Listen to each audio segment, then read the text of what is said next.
ہم گفتگو کا سلسلہ وہیں جوڑتے ہیں جہاں سے ہم نے یہ بات چھوڑی تھی۔ آپ صلی اللہ علیہ وسلم نے جیسے اپنی ایموشنل مینجمنٹ کی، اسی طرح سے صحابہ کرام نے بھی اپنی ذات کو فتح کیا۔ ہاں، وہ بیلیو رکھتے تھے کہ ہمارا نفس ہمیں شر پر آمادہ کرتا ہے، اس لیے اللہ کی رحمت سے امید لگانے والے تھے۔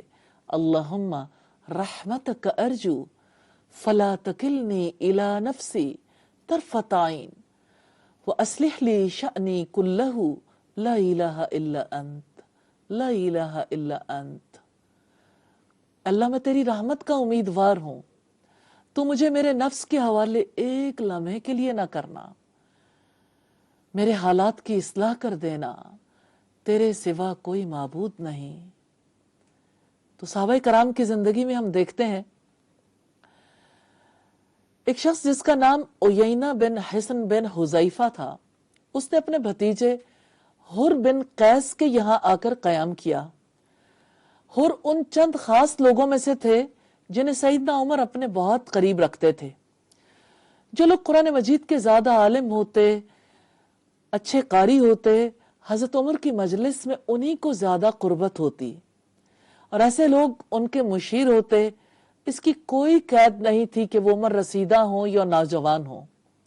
عیینہ نے اپنے بھتیجے سے کہا کہ تمہیں اس امیر کی مجلس میں بہت قربت حاصل ہے، میرے لیے بھی مجلس کی حاضری کی اجازت لے دو۔ حر بن قیس نے کہا، میں آپ کے لیے بھی اجازت مانگوں گا۔ ابن عباس نے بیان کیا، چنانچہ انہوں نے عیینہ کے لیے بھی اجازت دے دی۔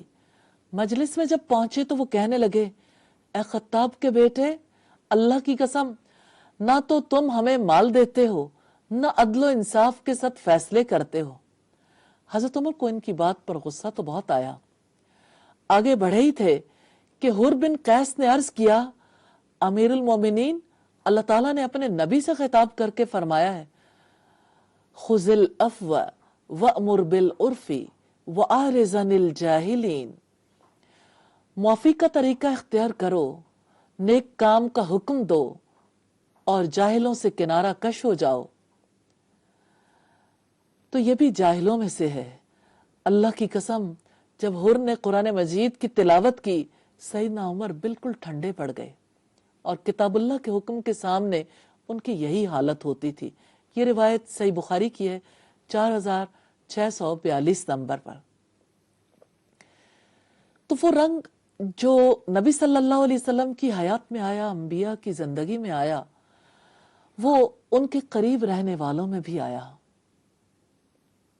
اللہ کا رنگ ایسا نہیں ہے جس کو کوئی خود اپنے تئیں اپنے مقام پر بیٹھے ہوئے اختیار کر لے، بغیر اس علم کو حاصل کیے ہوئے جو نفع مند علم ہے، علم وحی، بغیر کسی استاد سے، کسی مربی سے گائیڈ لائن لیے ہوئے۔